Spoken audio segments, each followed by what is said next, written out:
Are you frustrated by getting dominated by Alestrals simply because they have a larger attack than you?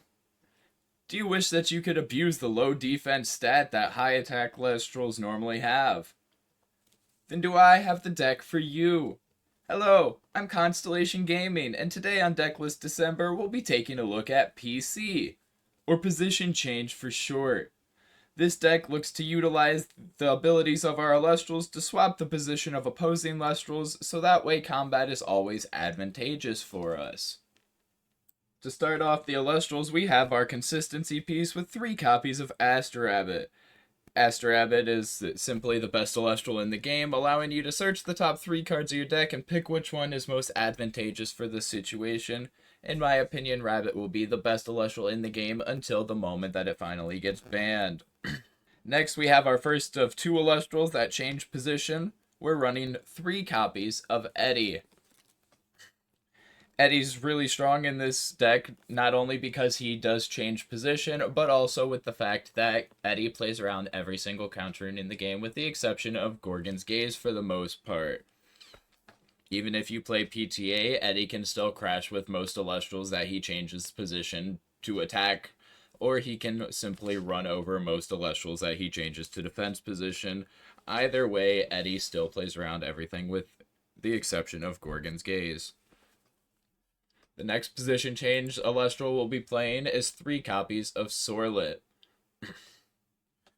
Sorlet's ability to change position in this deck is extremely strong. Not only that, but its 5 attack makes it to where you can easily misenchant it with a water to play around Tsunami if you don't need to change the position of an opposing Alestral. To pair with our position change Alestrals, we're playing 3 copies of Veratuka. Veratuka is a 3-1 wind Alestral that states when this attacking Veratuka enters battle with an attack position Alestral that has equal or fewer enchanting spirits, you can suppress that Alestral and destroy it. If you do, this Veratuka deals no damage this battle. So essentially, you can auto-win combat with any 1-drop that's in attack position. The next Alestral we're playing is 2 copies of Veratakwa. My apologies. A 3-1 water Alestral that states when this Veratakwa enters battle with a defense position Alestral, you can suppress that Alestral and destroy it. If you do, this Veratakwa deals no damage this battle. So with the combination of Veratuka and Veratakwa, it does not matter what position your opponent's Alestral are in, we auto-win combat. And with the playing these 2 in combination with our position change Alestrals allow us to always have their Alestrals in whatever position that we desire. The next Alestral we're running is 2 copies of Boombat, a 2-1 Thunder Alestral that states you can disenchant Thunder from this Boombat in order to target and destroy an opponent's Alestral. Boombat's really good for bigger Alestrals and also for the fact that we don't have to go to combat in order to destroy an Alestral. To round out the Alestrals, we're playing 1 copy of Lavalith and 1 copy of Elichick, due to the fact that both are limited to 1 due to how strong they are and what they do. Before we continue, I do want to remind everybody that I will be giving away a Reverse Stellar Exaltus at 100 subscribers. All you have to do to enter to win this beautiful card is like the video and subscribe to the channel, and you will be entered. Without further ado, let's get back to the video. To start off the runes and to pair with our Elichick, we're playing 1 copy of Zeus. Zeus is here for the rare occasion that we just can't auto-win combat by utilizing our opponent's abilities.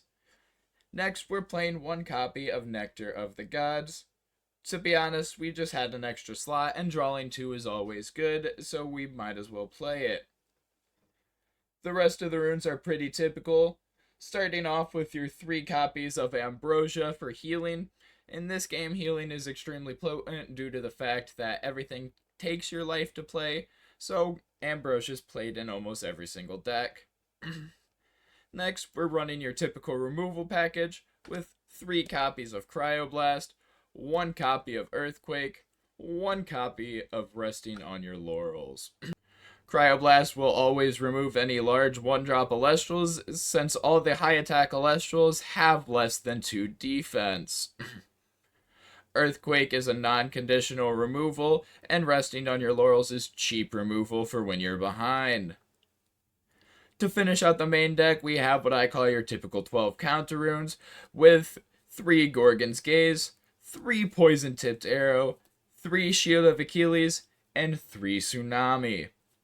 Gorgon's Gaze is there to say no to anything an Alestral might want to do. PTA is there for removal, and the -2 attack is very relevant to save our Alestrals due to the fact that we have lower attack stats on a good chunk of them. Shield is there to bounce threats back to hand, and Tsunami will blank an entire battle phase as long as they're not water enchanted. Now moving on to the Spirit deck. The math for this deck is very awkward. If you have noticed, we are playing a lot of different elements inside of this deck. So to start off, we're running 2 Terratlas for the Earthquake, 2 Vipyro for the Lavalith, 2 Flurmine for the Cryoblast, 4 Zaptor for our Zeus Elichick and our Astrabbit, 5 Leviathan for our Eddies, Tsunamis, and Misenchanting with Water, and our Verataqua also, and 5 Lycaris for the rest of the deck. What do you think of position change? Would you run this deck? Let me know in the comments below. And if you do enjoy videos like this, please like and subscribe, as I do put out content like this daily. I hope you have a good day. Peace.